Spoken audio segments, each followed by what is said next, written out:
ஸ்ரீராமங்கலம், கூத்தனூர் இந்த 2 கிராமத்தில் ஸ்ரீ வைஷ்ணவி ட்ரஸ்ட் வெங்கட சுப்பிரமணியம் மற்றும் குழுவினர் ஒரு மோசடி மகாபிரிவா பேரை சொல்லி வந்த மோசடியில் பப்ளிக் ரோடு ஆக்கிரமிப்பு, நீர்நிலை ஆக்கிரமிப்பு, பி கிளாஸ் சி கிளாஸ் வாய்க்கால் ஆக்கிரமிப்பு, அதே இல்லாமல் நத்தம் புறம்போக்கு, அவங்க ஃபேமிலி, அவங்க ஊழியர்கள், நேபாளில் இருக்கிறவங்க, கர்நாடகா இருக்கிறவங்கலாம் லேண்ட்லெஸ் போர் கிடையாது. இவங்களை ஒரு 100 பட்டாக்கள் 3 கிராமத்தில் கதிராமங்கலம், கூத்தனூர், உள்ளிக்கடையிலெல்லாம் கேன்சல் ஆகியிருக்கு.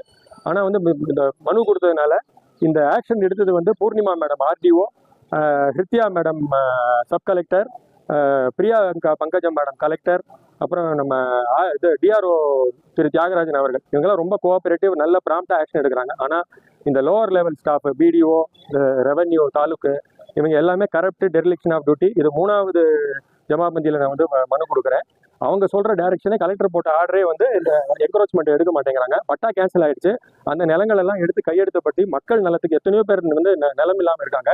அவங்களெல்லாம் நிலத்தை கொடுங்க. தாழ்த்தப்பட்டவர், இன்னைக்கு வந்தவரே தாழ்த்தப்பட்டவர் உடைய டெப்டி கலெக்டர் தான்.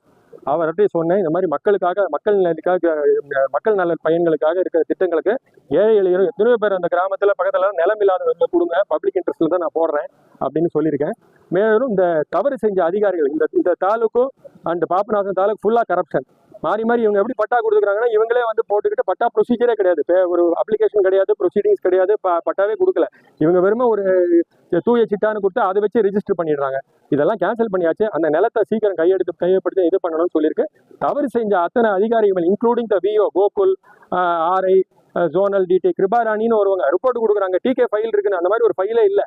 அந்த மாதிரி எல்லார் மேலேயும் ஆக்ஷன் எடுக்கணுங்கிறது தான் அமுதா மேடம் ஏற்கனவே இது கோர்ட் ஆர்டர் மூலமா ஒரு டைரக்ஷன் கொடுத்துருக்காங்க. அதையும் இது பண்ணணும். இன்னைக்கு ஃபைனலாக கொடுத்துருக்கேன். இல்லைன்னா இது வேற வழி இல்லாமல் நானும் கோர்ட்ல தான் எல்லாத்தையும் நான் போட வேண்டிய வரும். கோர்ட் ஆர்டர் ரெவன்யூ மதிக்கலங்கிறீங்களா? கோர்ட் ஆர்டர் இல்லைங்க, அவங்க அதிகாரிகளுடைய ஆர்டரையே மதிக்க மாட்டேங்கிறாங்க. ஒரு சப் கலெக்டர் ஆர்டர் போடுறாங்க, ஒரு டிவிஷனல் கமிட்டி மீட்டிங் வச்சு எல்லாத்தையும் எடுங்கன்னு சொல்றாங்க, ஒரு கலெக்டர் ஆர்டர் போடுறாங்க. இவங்க பேருக்கு ஒரு நாளைக்கு சொல்லி ஒரு போன வருஷம் ஒரு ஜூலை மாதம் ஒரு 300 அடி மட்டும் எடுத்துட்டு போட்டோ போட்டுட்டு என்னமோ எடுத்த மாதிரி போஸ்ட் காமிச்சுக்கிறாங்க. மற்றபடி எல்லாமே இவங்களோட தான் சேர்ந்து அந்த என்க்ரோச்சர், அந்த சட்டப்பூர்வமா இது மைனிங் நடந்திருக்கு சார், மைன்ஸில் நடந்திருக்கு. நடவடிக்கை 3 வருஷமா கொடுத்தாச்சு sir.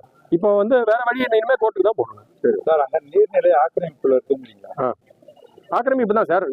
B class C class வாய்க்கால் சார், எஃப்எம்பியில் இருக்கு. இவங்க மனை போட்டதில்லை. எப்படின்னு கேட்டீங்கன்னா, எஃப்எம்பிக்கும் அந்த மனை போட்ட டைமென்ஷனுக்கும் அந்த டிடிசிபியில் ஒரு 2020 ஒரு டிராயிங் கொடுத்துருக்காங்க. எல்லாமே தப்பு. அந்த டிடிசிபி ஏடி சஸ்பெண்ட் ஆயிருக்காராம். இதனால இல்லை, பட் அது எல்லாமே தவறுதல் தான்.